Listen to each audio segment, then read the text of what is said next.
नमस्कार, आप देख रहे हैं डेली 24 भारत और मैं हूं आपके साथ रोहित कुमार। महाराष्ट्र में मुस्लिम समुदाय ने सोमवार को बड़ी रैली निकाली। महाराष्ट्र के AIMIM अध्यक्ष इम्तियाज जलील ने मुंबई चलो के नाम से रैली बुलाई थी।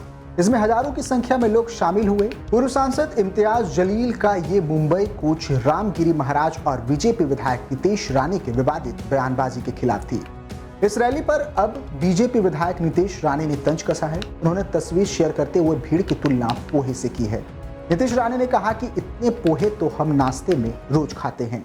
संभाजी नगर से मुंबई की तरफ निकली रैली ठाणे के आनंद नगर टोल नाके तक पहुंची तो इम्तियाज जलील के समर्थकों की भीड़ बढ़ने लगी। इम्तियाज जलील के समर्थन में नारेबाजी की जाने लगी। उसी वक्त भीड़ को तितर बितर करने के लिए पुलिस ने समर्थकों पर हल्का लाठीचार्ज किया। वहीं अपना सफर शुरू करने से पहले इम्तियाज जलील ने कहा कि नितेश राणे और रामगिरी महाराज जैसे लोगों के खिलाफ 60 FIR दर्ज होने के बाद भी दोनों पर कोई कार्रवाई नहीं हो रही। हम पूरी ताकत से मुंबई निकल रहे हैं ताकि मुख्यमंत्री और पुलिस के आला अधिकारियों को उनकी जिम्मेदारी उन्हें याद दिला सके। रामगिरी महाराज ने पैगंबर मोहम्मद पर विवादित टिप्पणी की थी। इसी के बाद से मुस्लिम संगठन उनके खिलाफ कार्रवाई की मांग कर रहे हैं।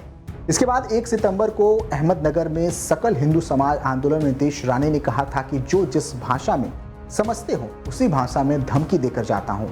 हमारे रामगिरी महाराज के खिलाफ अगर कुछ भी हुआ तो अंजाम बहुत बुरा होगा। महाराष्ट्र के मुख्यमंत्री एकनाथ शिंदे की पार्टी ने AIMIM को महाविकास अघाड़ी की B टीम बता दी थी। शिंदे की शिवसेना के नेता संजय सिरसाट ने कहा कि चुनाव करीब है, इसलिए इम्तियाज जलील अपनी राजनीति चमकाने के लिए मोर्चा निकाल रहे हैं। संजय सिरसाट ने पूछा कि आखिर इम्तियाज जलील की रैली में सिर्फ मुसलमान क्यों हैं?